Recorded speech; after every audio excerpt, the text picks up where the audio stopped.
Salute. Okay, had some suggestions last night that we've talked about before, but I thought it'd be a good idea to go over it again. Given the little catastrophe I had with the paints, I thought I would mention that just sort of, and I know most of you guys probably already know all this, but talk about a few of the things about acrylics and lacquers and a few other things that I've been having some issues with the basics lately, and part of it's because a lot of these paints, acrylics and lacquers alike, all come in very similar jars. And just the other day, yesterday in fact, I was trying to make a wash, and I was like, why isn't this working? And I realized Genius here had put they're trying to thin out the black lacquer with little black enamel paint with water, or it was the other way, or with isopropyl. And I'm like, you only do that with an acrylic. So I just got in a hurry, had all the paints on the table, grabbed the wrong one. So keeping them separate is important, so you know what's what.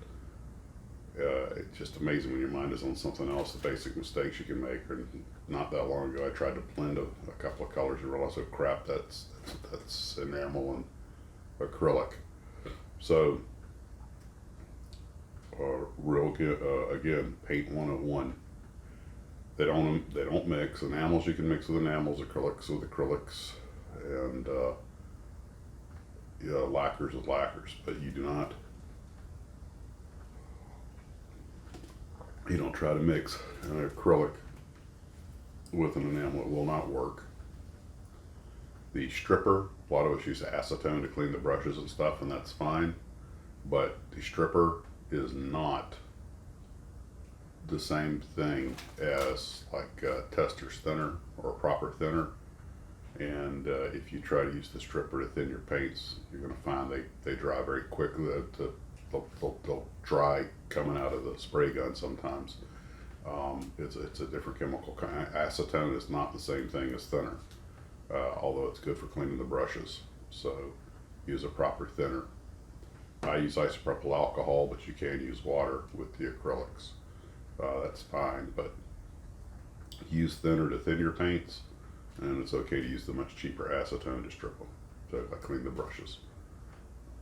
The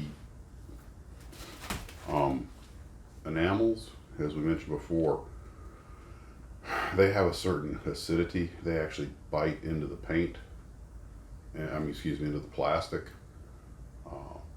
And I've had a couple of times, I've had some really bad reactions with acrylics and enamels. And acrylics just lay on top of the plastic. That's why they come off so easily. That's why you can use acrylic paint to paint a canopy and then go in with just a toothpick, and just scrape out the excess that went off target. And usually it'll pop right off. Of course, then you clear coat it, and more or less the enamel will stay on. But enamels aren't holding on by much. Acrylics aren't holding on by much. Enamels have actually absorbed into or bitten into the plastic. So enamels, getting them off is a lot trickier. And if you're going to use a primer coat, make bloody sure you use an enamel primer coat for an enamel paint. Now, since acrylics just sort of lay there, there's nothing wrong with putting down an enamel primer coat. Let it harden, and if you want to, you can even put some clear coat over it.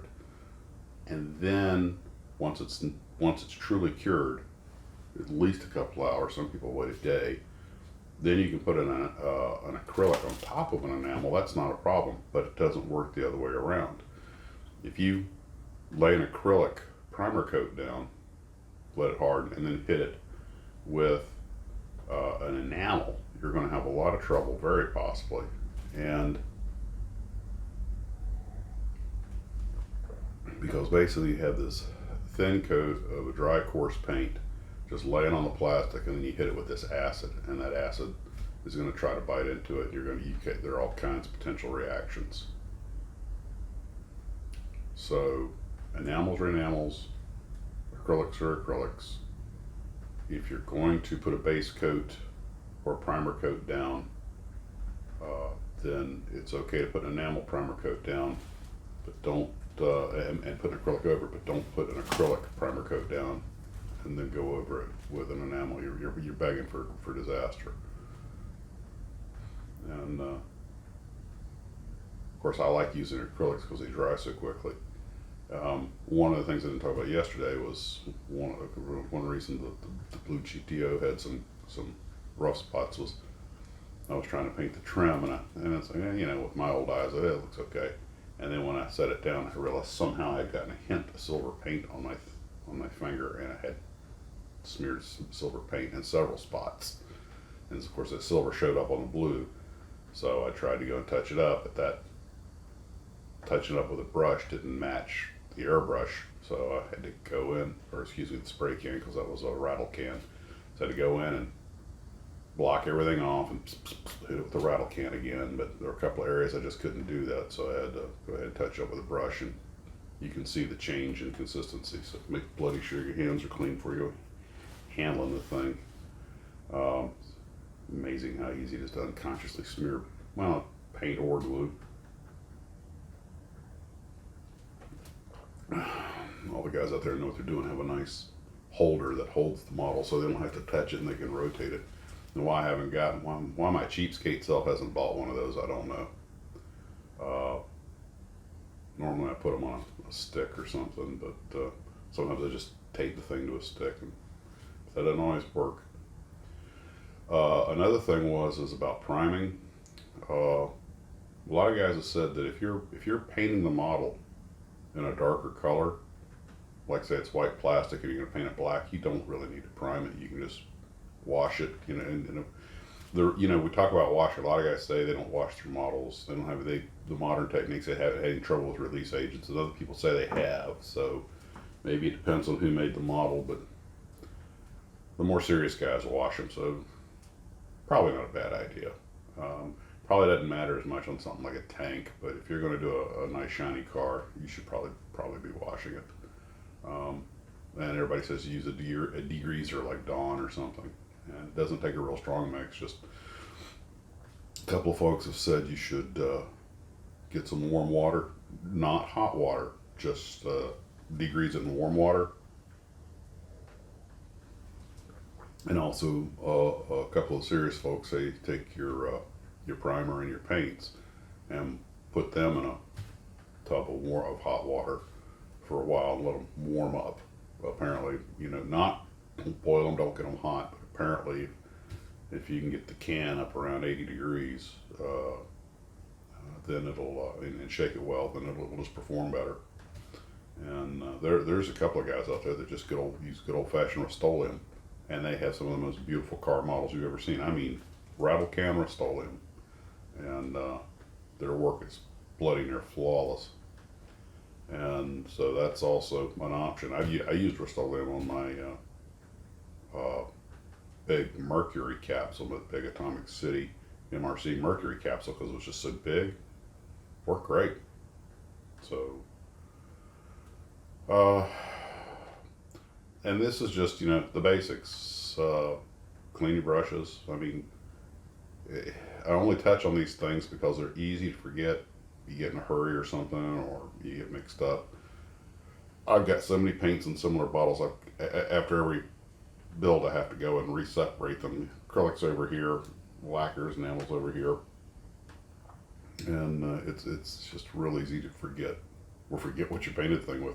Now, I believe it is true, as I mentioned earlier, if you did put a base down or acrylic down, you want to put some enamel over it. Coat of clear coat that's properly cured, probably take care of the problem. And of course you can hit it with clear coat or floor wax when you're done, and just to give it that shine, that sheen.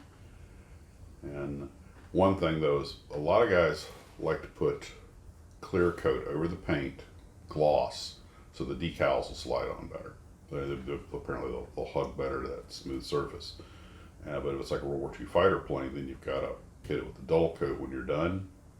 And I did that on, I think it was a Typhoon, and I found an interesting problem. I couldn't get enough dull coat on the wing afterwards to get it to truly match the rest of the wing. You could still tell that part of the wing was shinier than the other.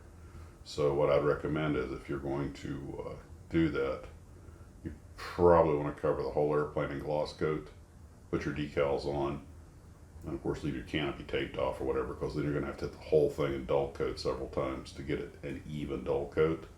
Otherwise you're going to risk having a shiny section on the wing. It's one of the nice things about armor models. They usually don't have that many decals, and you can pretty much go dull all the way. But the one thing I forgot to do the GTO I'll get to later is when I did a submarine, I bought a jar of that actual powdery rust, and you just brush it on, it pretty much stays. I meant to put a little of that up in the fender wells and stuff, so I'll do that. Just a hint, I don't want to overdo it. I'm not trying to make a rust bucket out of it. But I gotta admit, I did have more fun building the convertible, because when I went to school in the 70s, I got hand-me-down cars, and it was, they're already, 7, 8, 10 years old when I got them. And don't forget that a 10-year-old car in the 70s wasn't the same as a 10-year-old car today. Cars today are good for 200,000-300,000 miles if you just change the bloody oil and tires. And back in the day, 80,000 miles, a car pretty much is ready to be thrown away. So they were looking pretty rough. They had those huge heavy doors on them that started to sag and everything, and the interiors were falling apart, and dirt built up everywhere. And it really was interesting that putting that rough, that aged look, making it look like somebody drive around. I put all the warm gray around where the arm would be hanging over the window, or because a lot of them didn't have air conditioners, or where you're for that spot on the door where you always use your foot to kick the door open. And I was like, wow, flood of memories. It was fun. I might have to find a '64 Dodge Polara. That's my grandma's old car. I have no idea how I'll be able to mix that weird, I don't know if you call it a brown color it was, but good times, man. Model building old cars. It's kind of funny. I build these models, like a lot of us, out of a love of the subject matter. Why I do so many, World War II fighters and spaceships, two of my favorite things. And I've never been a huge car builder, but building the car, something that was the kind of car I wanted when I was a kid. And there was a couple of guys around that had some goats. And mixing two of my favorite things, which is the old cars that I used to drive around it, which has a strong nostalgic quality to it, and the model building, together, put those two things together. That was way more fun than I expected. I really was getting into it, so because I need another hobby, and I'm thinking about trying to get into drawing after those videos of people like John Steele and Jack Linwood, and now having talked to people like Mike Mashat and Jim Keeler, I'm kind of like, wow. Oh, definitely Tom Daniel, like Tom Daniel, TD sent me that book, so now I have no excuse, and I broke out some old drawing stuff. I'm kind of like, this is something I could take with me when I go back to work. Take all my drawing stuff with me. I could build models at home and do drawing on the road. I'm kind of like, and I know a lot of artists will build models and then they will use the models to make the drawings, and I'm like, and I can draw a tiny little bit. I mean, but I'm like, oh, that's what I need is another hobby. I'm not going to have it. I'm going to have the most crowded retirement when time comes, because I'll be sitting around doing all this stuff, and a person has got to have hobbies. I'm convinced that hobbies are important to They may make fun of us, but I'm like, you know what? I'm convinced hobbies are a critical part to a healthy mind. And anyway, guys, that's about all. I ran out of coffee 2 subjects ago. I just on a ramble this morning. And Wednesday morning, I have a follow-up doctor's appointment. I don't know if I'll get cleared to go back to work or not. If I do, that will have a huge impact on things. Maybe that's one reason I've been rushing through this stuff. I sense I might have to be going back to work soon. And when I do, I'm going to be face down, elbows up, studying, getting everything. I'm going to be busy. So not a lot of time for anything else. Right now I got the time, and I hope you've enjoyed the way I've been spending it, because God knows I have. So we'll keep you posted, and you guys enjoy your coffee, tea, or whatever your beverage of choice is, and we'll see you later. No, I want more coffee. I'm only supposed to have 1 cup. Honey, can I have another cup of coffee? Please. Nope, cat says no, can't have more coffee. Darn it.